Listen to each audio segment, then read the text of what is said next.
Luke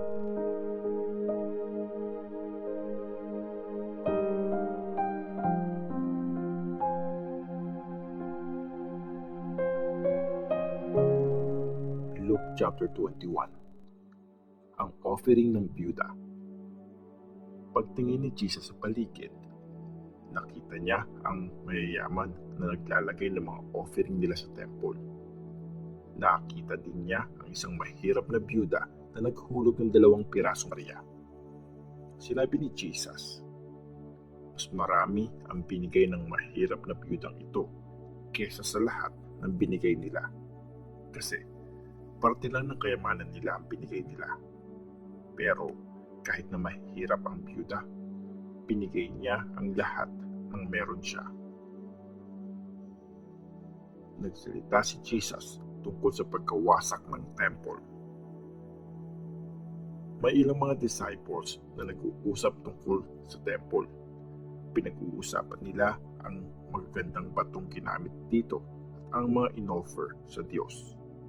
Sinabi ni Jesus, nakikita niyo nga ang mga buildings na to, pero darating ang panahong kikibain lahat yan at walang matitirang bato na nakapatong sa ibabaw ng isa pang bato.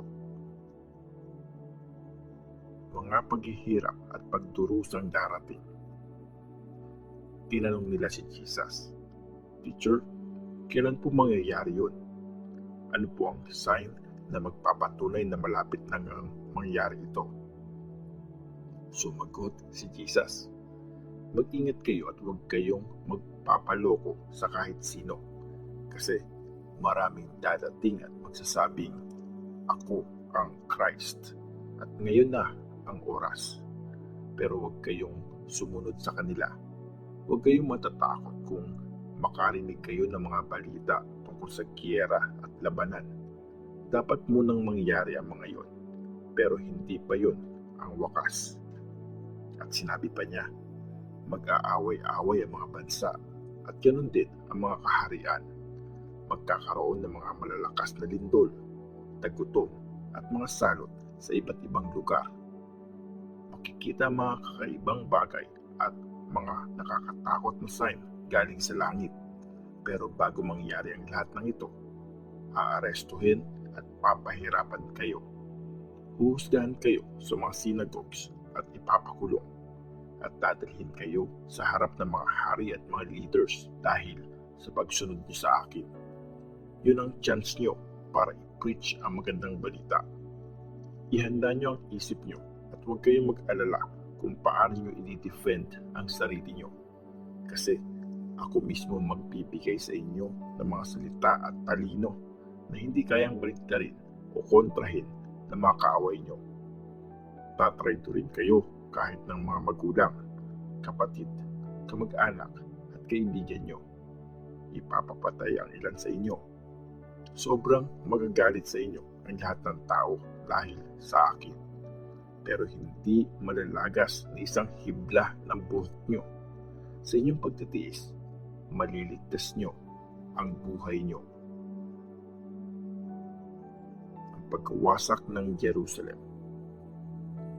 Pag nakita niyong napapaligiran na ng maraming sundalo ang Jerusalem, tandaan niyo, malapit na itong bumagsak.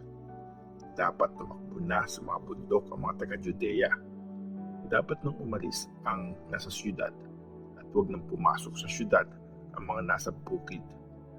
Mga araw ng pagpaparusa para matupad ang mga sinabi sa scriptures. Kawawa ang mga buntis at may mga inaalagaang sanggol sa mga araw na yon. Magkakaroon ng matinding paghihirap sa lupain na ito at darating ang parusa ng Diyos sa bansang ito. Mamamatay sila sa patalim at gagawing bihag sa lahat ng mga bansa.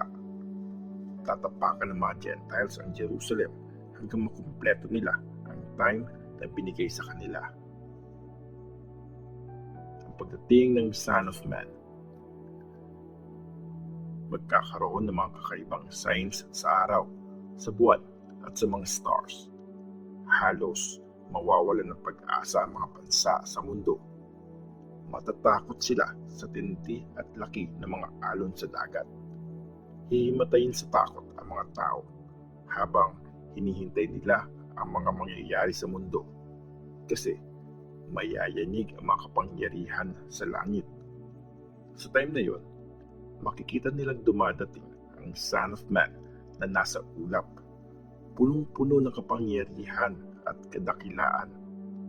Pag nagsimula nang mangyari ang mga to, tumayo kayo at tumingala kasi malapit na kayong iligtas. Ang lesson mula sa fig tree. Nagkwento si Jesus ng isang parable sa kanila. Tingnan nyo ang fig tree at ang lahat ng mga puno. Pag nagkakadahon na ang mga to, alam nyong malapit na ang summer. Ganun din, pag nakita nyo nangyayari na ang mga bagay na to, malalaman nyong malapit nang dumating ang kaharian ng Diyos. Tandaan nyo, bago mamatay ang mga tao sa generation na to, mangyayari ang mga sinabi ko. Mawawala ang langit at lupa, pero mananatili ang mga salita ko. Mag-ingat kayo. Ingatan niyong huwag kayong masyado maging busy sa pagsasaya, paglalasing, at sa pag-iisip ng mga worries sa buhay na to.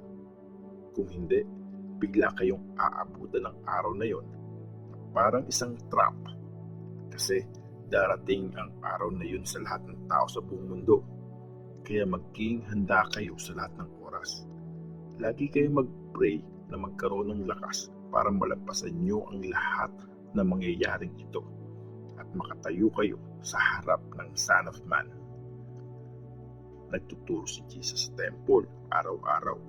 Sa gabi naman, pumupunta siya sa Mount of Olives at nagpapalipas ng magdamag.